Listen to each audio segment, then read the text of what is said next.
Hello student, আজকে আমরা class 8-এর লেসন 1 দ্য উইন ক্যাপ এই লেসনটির পার্ট 3 পড়ব। আগের ভিডিওটি আমরা পার্ট 1 এবং পার্ট 2 কমপ্লিট করেছিলাম। যদি ভিডিওটা না দেখে থাকো ভিডিওটা গিয়ে দেখে নিও। চলো আজকে পার্ট 3টা পড়ব, তারপর আমি তোমাদের অ্যাক্টিভিটির কোশ্চেনগুলো দেবো, সেগুলো দেখে নিও। Oh let me go ashore just for one day, he begged the captain when they had sighted land. Oh let me go ashore, ও আমাকে তীরে যেতে দাও, জাস্ট ফর ওয়ান ডে, শুধুমাত্র একদিনের জন্য। হি বেগড দ্য ক্যাপ্টেন, সে গভীরভাবে অনুরোধ করলো ক্যাপ্টেনকে। When they are sighted land, যখন তারা স্থলভূমি দেখতে পেল। He promised he would return but the captain was unmoved. He promised, সে প্রতিজ্ঞা করেছিল, হি উড রিটার্ন, সে ফিরে আসবে, but the captain was unmoved, কিন্তু ক্যাপ্টেন অনড় ছিল, অটল ছিল, মানে তাকে যেতে দেয়নি। However John could not stop dreaming of the land, যাই হোক জন স্থলভূমির স্বপ্ন দেখা বন্ধ করেনি। ওয়ান কোয়াইট আফটারনুন, একদিন শান্ত বিকেলে। হি লে ফাস্ট অ্যাসলিপ, সে খুব তাড়াতাড়ি ঘুমিয়ে পড়েছিল। And fell to dreaming again, এবং আবার স্বপ্ন দেখা শুরু করেছিল। Unknown to him, the ship stood offshore from his old farm. Unknown to him মানে তার অজান্তে, দ্য শিপ স্টুড, জাহাজটা দাঁড়িয়েছিল, offshore from his old farm, তার পুরনো ক্ষেত থেকে একটু দূরে। In John's dream the seasons turned rapidly, and as is turn so did John in his bed. In John's dream, জনের স্বপ্নে, দ্য সিজনস টার্নড র্যাপিডলি, ঋতুগুলি পরিবর্তিত হচ্ছিল দ্রুত। অ্যান্ড অ্যাজ ইজ টার্ন, এবং প্রত্যেক পরিবর্তনের সঙ্গে সঙ্গে, so did John in his bed, জনও তার বিছানায় এপাশ ওপাশ করছিল, মানে পাক খাচ্ছিল। Consequently the cap on his head twisted round and about. Consequently মানে ফলস্বরূপ, the cap on his head, তার মাথায় থাকা টুপিটা, টুইস্টেড রাউন্ড অ্যান্ড অ্যাবাউট, মাথায় থাকা টুপিটাও এপাশ ওপাশ করতে লাগলো বা মোচড় খেতে লাগলো। It called up a squall from the clear sky that hit the ship without a warning. It called up a squall. এটা একটা ভয়ঙ্কর বাতাস, শক্তিশালী বাতাস ডেকে এনেছিল ফ্রম দ্য ক্লিয়ার স্কাই, পরিষ্কার আকাশ থেকে। দ্যাট হিট দ্য শিপ, যেটা জাহাজটাকে ধাক্কা দিয়েছিল, আঘাত দিয়েছিল, উইদাউট এ ওয়ার্নিং, কোনো সতর্কবার্তা না দিয়েই।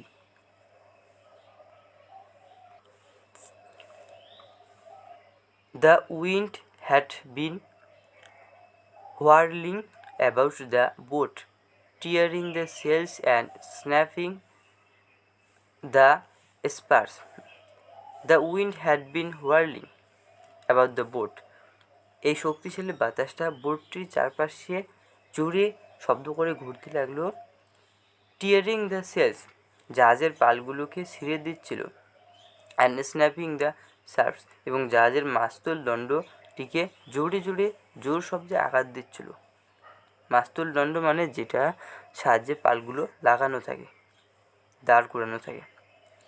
It's his fault, the sailors cried. It's his fault, এটা তার ভুল। দ্য সেলর্স ক্রাইড, নাবিকগুলো চিৎকার করে বলেছিল। They shouted in anger and fear and tried to rip the cap off his head. They shouted in anger and fear. তারা রাগে এবং ভয়ে চিৎকার করতে লাগলো। and tried to rip the cap off his head, এবং তার মাথা থেকে টুপিটা খুলে নেওয়ার চেষ্টা করতে লাগলো। well, they were unsuccessful, for it was a fairy cap. well, বেশ, they were unsuccessful, তারা অসফল ছিল। for it was A fairy cap, এটা একটা পরি টুপি ছিল তার জন্য।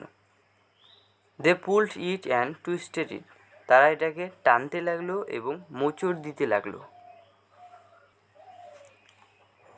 And so the squall became a storm. এবং তাই শক্তিশালী বাতাসটা একটা ঝড়ে পরিণত হলো। The mightiest they had ever seen, সবচেয়ে শক্তিশালী ঝড় যা তারা কখনো দেখেনি। The captain ordered his men to bring John before him. The captain ordered his men, ক্যাপ্টেনটি তার নাবিকগুলিকে অর্ডার দিল, আদেশ দিল, to bring John before him, জনকে তার সামনে নিয়ে আসতে।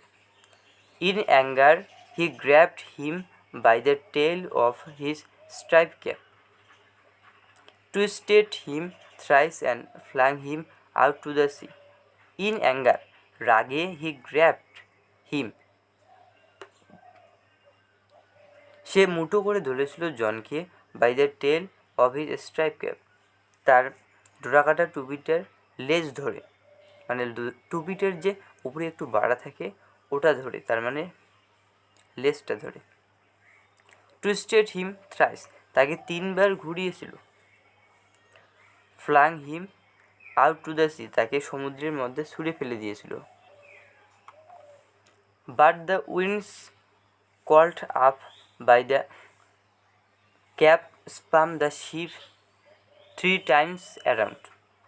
But the winds called up by the cap, কিন্তু টুপিটার দ্বারা যে বাতাসটা ডেকে আনা হয়েছিল, spun the ships 3 times around, জাহাজটাকেও 3বার ঘুরিয়েছিল। যেহেতু জনের ক্যাপ্টেন জনকে ধরে 3বার ঘুরিয়েছিল, তাই টুপিটাও 3বার ঘুরেছিল, মানে মোচড় খেয়েছিল। আর এই 3বার মোচড় খাওয়ার কারণেই সেই শক্তিশালী বাতাসটা এসে জাহাজটাকেও 3বার ঘুরিয়েছিল। As John went under the waves the cap came off his head. As John went under the waves, যখন জন সমুদ্রের ঢেউয়ের তলায় চলে গেল, the cap came off his head, টুপিটা তার মাথা থেকে তখন খুলে এসেছিল। সুন দ্য স্টর্ম স্টপড, খুব শীঘ্রই ঝড়টা থেমে গিয়েছিল। অ্যান্ড জন সোয়াম অ্যাশোর, এবং জন সাঁতার কেটে তীরের মধ্যে এসেছিল। দ্য ক্যাপ ফলোড হিম, ক্যাপটাও তার পিছন পিছন এসেছিল। When he got to the land, যখন সে স্থলভূমিতে পৌঁছেছিল, জন পিকড আপ দ্য ক্যাপ, জন টুপিটাকে তুলে নিয়েছিল। And ran home to his mother and farm, এবং দৌড়ে বাড়িতে তার মার কাছে এবং তার কৃষি খেতে গিয়েছিল। Again in the winter, when the snow lay heavy on the fields, he began to dream of the sea.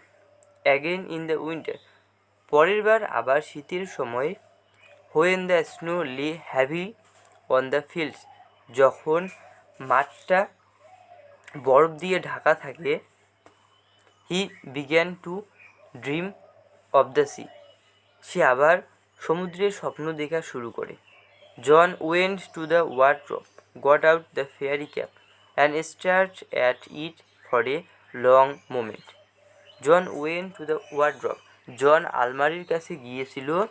got out the fairy cap, পরীর টুপিটাকে বার করেছিল। and stared at it for a long moment, এবং দীর্ঘ অনেকক্ষণ ধরে সে এটার দিকে একদৃষ্টিতে তাকিয়েছিল। tucking it in his shirt, he ran out to the field. tucking it in his shirt, তার জামার মধ্যে এটাকে ভাঁজ করে নিয়ে, he ran out to the field, সে মাঠের দিকে দৌড়ে চলে গেল। he placed the wind cap under a stone where he knew the ferryman would find it. he placed the wind cap under a stone, সে বাতাসের টুপিটিকে রেখেছিল একটা পাথরের নিচে। where he knew the ferryman would find it, যেখানে সে জানতো পরিমানুষটি এটাকে খুঁজে পাবে। then he left again for the sea, তারপর সে আবার বেরিয়ে পড়ল সমুদ্রের দিকে। for the rest of his life, John spent half the year on a ship and half on the shore, till at last he owned his own boat and 100-acre farmland. For the rest of his life, তার জীবনের বাকি সময় ধরে John spent half the year on a ship, John বছরের অর্ধেক সময়টা কাটিয়েছিল জাহাজে, and half on the শোর, এবং অর্ধেক সময়টা কাটিয়েছিল স্থলভূমিতে মানে তীরে, till at last he owned his own boat and 100 acre farmland, যতদিন না পর্যন্ত সে নিজে নৌকোর মালিক হলো এবং 100 একর জমির মালিক হলো, ততদিন পর্যন্ত সে বছরের অর্ধেক সময় জাহাজে কাটাতো এবং অর্ধেক সময় তীরে কাটাতো। From then on he came to be known as captain Turtle, for he was as much at home on the water as he was on the land. From then on he came to be known as captain Turtle, তখন থেকে সে captain Turtle নামে পরিচিত ছিল।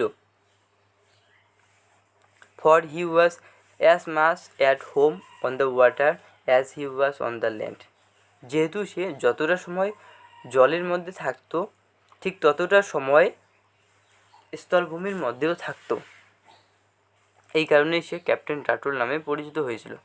So student, আজকে আমরা এখান থেকেই শেষ করব। ভিডিওটা ভালো লাগলে অবশ্যই একটা লাইক দিবে আর চ্যানেলটি সাবস্ক্রাইব করে দিবে। সাবস্ক্রাইব করে দেওয়ার সময় অলে ক্লিক করে দিবে, তাহলে আমি যখনই নতুন ভিডিও দেব তোমরা তাহলে তখনই নোটিফিকেশন পেয়ে যাবে এবং তখনই দেখে নিতে পারবে। তো ভালো থেকো, সুস্থ থেকো।